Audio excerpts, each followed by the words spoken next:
மார்வணியில் ஒரு 300க்கும் மேற்பட்ட அப்பாவி மக்கள் சுற்றி வளைக்கப்பட்டு கைது செய்யப்பட்டார்கள். 300க்கும் மேற்பட்டோர். எதற்காக? விசாரணைக்காக.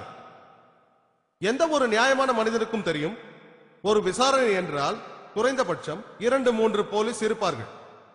முறையான விசாரணை என்றால் ஒரு அதிகாரி மிரட்டுவார், இன்னொருவர் அமைதியாக விசாரிப்பார், ஒருவர் எழுதுவார், ஒருவர் கண்காணிப்பார். குறைந்தபட்சம் 3, 4 இல்லாவிட்டாலும் 3 முறையான விசாரணைக்கு 1 அல்லது 2 மணி நேரம் தான் தேவைப்படும். சில பேர் 4-5 மணி நேரம் என்பார்கள். குறைந்தது 1 அல்லது 2 மணி நேரம்.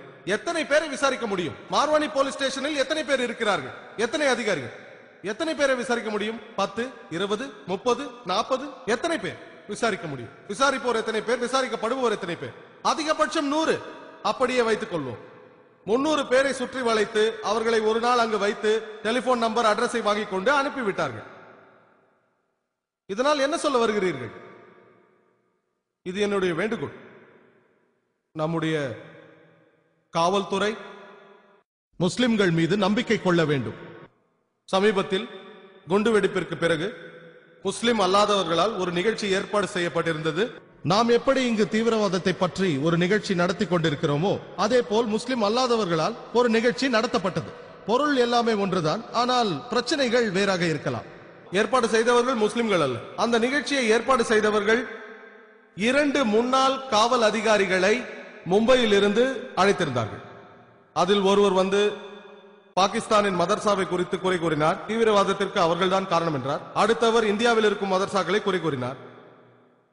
அவர்கள் பேசும்பொழுது கம்ப்யூட்டர் படிக்க வேண்டும், இங்கிலீஷ் படிக்க வேண்டும் என்றெல்லாம் சொன்னார்கள். நான் ஒப்புக்கொள்கிறேன். ஆனால் அவர்கள் இந்திய மதர்சாக்கள் நேரடியாகவோ மறைமுகமாகவோ கண்ணு கெட்டாத தூரத்தில் இருந்தோ தீவிரவாதத்தில் ஈடுபட்டிருக்கிறார்கள் என்று சொன்னால் அது ஒரு அப்பட்டமான பொய். துரதிருஷ்டவசமாக அந்த காவல் அதிகாரி பேசும்பொழுது பார்வையாளர்களில் ஒரு மூத்த வழக்கறிஞர் இருந்தார். நிகழ்ச்சியின் முடிவில் அதிகாரியிடம் சென்று ஏதாவது ஒரு ஆதாரத்தை காட்ட முடியுமா? ஒரே ஒரு ஆதாரம், இந்தியாவில் இருக்கும் எந்த ஒரு மதர்சாவாவது தீவிரவாத அமைப்போடு சம்பந்தப்பட்டிருக்கிறார்கள் என்று நிரூபிக்க முடியுமா என்றார். அதற்கு அவர் தெரியாது என்றார். இதன் மூலம் மூத்த காவல் அதிகாரி முஸ்லிம் அல்லாதவருக்கு என்ன கூற வருகிறார்? என்ன செய்தி அனுப்புகிறீர்கள்? இதனால் இந்துக்கள் மதர்சாவுக்கு எதிராக அல்லவா செயல்படுவார்கள்? ஒரு மூத்த காவல் அதிகாரியின் பொறுப்பற்ற பேச்சு விரும்பத்தகாத விளைவுகளை ஏற்படுத்தும். நான் வார்த்தைகளை அளந்து பேசுகிறேன். அவர் பெயரை நான் கூற விரும்பவில்லை, ஏனென்றால் நான் ஒரு பொறுப்பான பிரஜை. நீங்கள் என்ன செய்தி அனுப்புகிறீர்கள்? நீங்கள் சொல்வதை போல மதர்சாக்கள் இந்தியாவில் இல்லை. அவைகள் கல்வி நிறுவனங்கள். நீங்கள் அதை ஏற்காமல் இருக்கலாம். அங்கு ஆங்கிலம் தேவைதான், நவீன முறைகள் தேவைதான். நான் மதர்சாவுடன் பேசி கல்வி தேவை, அறிவு தேவை என்று சொல்லுகிறேன். ஓகே, ஆங்கிலம் படியுங்கள், கம்ப்யூட்டர் படியுங்கள், அதெல்லாம் சரி. அதற்காக அவர்கள் நேரடியாகவோ மறைமுகமாகவோ தீவிரவாதத்தில் ஈடுபடுகிறார்கள் என்று சொன்னால் அது அப்பட்டமான பொய். என்ன நடக்கிறது? என்ன செய்தி கூறுகிறீர்கள்? நமக்கு தெரியும், நூற்றுக்கணக்கான அப்பாவி முஸ்லிம்கள் காவலில் வைக்கப்பட்டார்கள். பலர் கைது செய்யப்பட்டார்கள். காவல் அதிகாரிகள் சென்று வீடுகளை சோதனையிட்டார்கள். ஜிஹாதை பற்றிய புத்தகங்களை கண்டெடுக்கிறார்கள். ஆதாரம், தீவிரவாதத்தில் சம்பந்தப்பட்டிருப்பதற்கான ஆதாரம். மும்பையின் மீடியா அறிவித்தது, இதே புத்தகங்கள் முகமது அலி ரோட்டில் பல வருடங்களாக விற்கப்பட்டு வருகிறது. இது தவறென்றால் ஏன் அந்த புத்தக கடையை மூடவில்லை? அதே புத்தகங்கள் ஜிஹாத். இங்கே நான் ஒன்று சொல்கிறேன், உங்களுக்கு தெரியுமா, குரானில் கூட ஜிஹாதை பற்றி கூறப்படுகிறது. இது அநேகமாக எல்லா முஸ்லிம் வீடுகளிலும் குரான் இருக்கிறது. அதற்காக மும்பையில் இருக்கும் அனைத்து முஸ்லிம்களையும் கைது செய்ய போகிறீர்களா?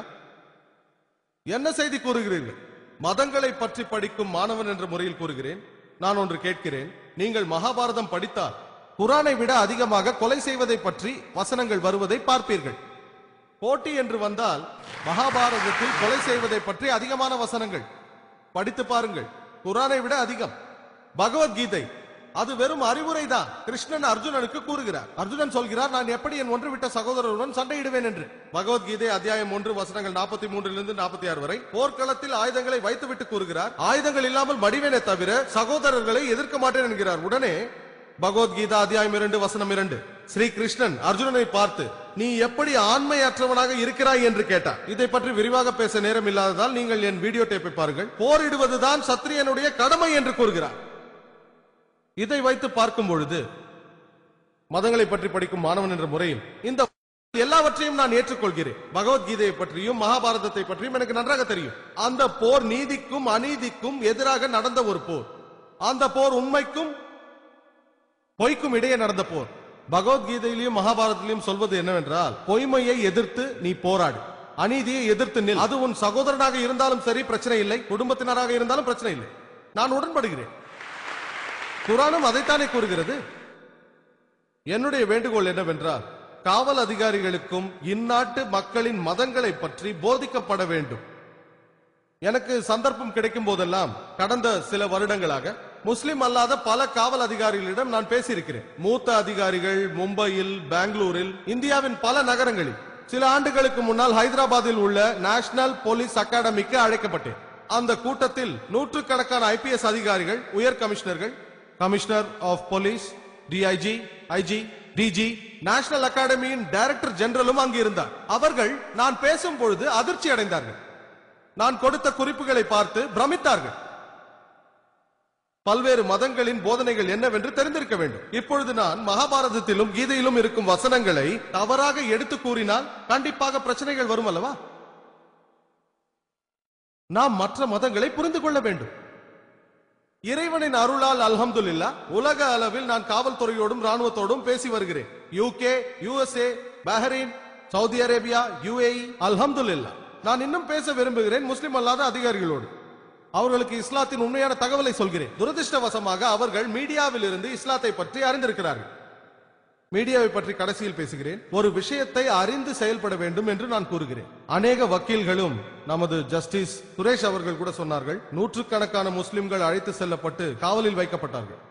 மனதளவில் துன்புறுத்தப்பட்டார்கள், உடல் அளவில் துன்புறுத்தப்பட்டார்கள். வக்கீல்கள் என்னிடம் கூறினார்கள், அவர்கள் கட்சிக்காரர்கள், ஜஸ்டிஸ் சுரேஷ் கூறியதை போல அவர்கள் துன்புறுத்தப்பட்டார்கள். சில பேரை வற்புறுத்தி கையெழுத்து வாங்கி இருக்கிறார்கள் வெறும் காகிதத்தில். உண்மையான குற்றவாளி என்று தெரிந்தால் அவரை பிடியுங்கள், கைது செய்யுங்கள். நிரூபிக்கப்பட்டால் அவர்கள் கண்டிப்பாக தண்டிக்கப்பட வேண்டும். நாங்கள் அதை எதிர்க்கவில்லை. அதற்காக ஆயிரக்கணக்கான அப்பாவி முஸ்லிம்களை பிடித்து நீங்கள் என்ன சொல்ல விரும்புகிறீர்கள்? 10 தீவிரவாதிகளை பிடிப்பதற்காக அனாவசியமாக வற்புறுத்தி 1000 அப்பாவி முஸ்லிம்களை வதை செய்வீர்களா? இப்படி நீங்கள் செய்தால் பிடிப்பது 10 தீவிரவாதிகளை அல்ல, 100 புதிய தீவிரவாதிகளை உருவாக்குகிறீர்கள். முஸ்லிம் அல்லாத அநேக மூத்த காவல் அதிகாரிகள் இந்தியாவின் பல பாகங்களில், பல நகரங்களில், குறிப்பாக மும்பையில் ஒரு அதிகாரி, அவர் சொன்னார், ஜாகிர் பாய், டாக்டர் ஜாகிர் நாயக், ஹிந்தியிலோ உருதுவிலோ நீங்கள் பேசினால் தான் நான் மகிழ்ச்சி அடைவேன் என்றார். பாமர மக்களும் உங்கள் பேச்சை கேட்க வேண்டும் என்றார். அப்பொழுது பேசவில்லை, சமீபத்தில் தான் நான் பேச ஆரம்பித்தேன். இந்தியாவின் பல பாகங்களில் உள்ள மூத்த காவல் அதிகாரிகள் இறைவனின் அருளால் என் பேச்சை கேட்க 10,000, 50,000, லட்சக்கணக்கானோர் வருகிறார்கள் என்று என்னிடம் கூறுகிறார்கள். ஒரு முறை காஷ்மீர் சென்ற பொழுது அதிகாரப்பூர்வமான விருந்தாளியாக உபசரிக்கப்பட்டேன். அங்கு பல மந்திரிகளையும் முதல் மந்திரியையும் சந்தித்தேன். அந்த நேரத்தில் கவர்னராக இருந்த சக்சேனா என்னை சந்திக்க விரும்பினார். பேசவே எனக்கு நேரம் இல்லை. முஸ்லிம் அல்லாதவரா சந்திக்க விரும்பினேன். பகல் உணவிற்கு செல்லாமல் சிற்றுண்டிக்கு சென்றேன். மிஸ்டர் சக்சேனா காஷ்மீரின் ஆளுநர். அவர் ஒரு முன்னாள் ராணுவ அதிகாரி. அவருடைய பதவி ஞாபகம் இல்லை, கர்னலோ மேஜரோ, ஒரு உயர் பதவியில் இருந்தார். நாங்கள் பேசினோம். காஷ்மீர் மக்கள் மீது அபிமானம் கொண்டவர். பிறகு அவர் மகாராஷ்டிராவிற்கு வந்த பொழுது மும்பைக்கு வந்தார். என்னை சந்திக்க விரும்பினார்.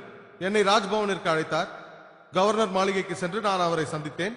அவர் சொன்னார், டாக்டர் ஜாகிர் நாயக், உங்கள் பேச்சு காஷ்மீரில் பெரிய மாற்றத்தை ஏற்படுத்தி இருக்கிறது. மக்கள் உங்களை விரும்புகிறார்கள். நீங்கள் மறுபடியும் அங்கு வர வேண்டும். காஷ்மீர் டெலிவிஷனில் நீங்கள் வர வேண்டும், ரேடியோவில் பேச வேண்டும் என்று கூறினார்.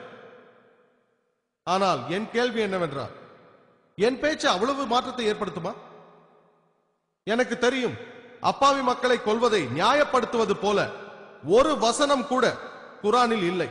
அப்பாவி மக்களை கொலை செய்வதை நபிகளார் அனுமதிக்கவில்லை.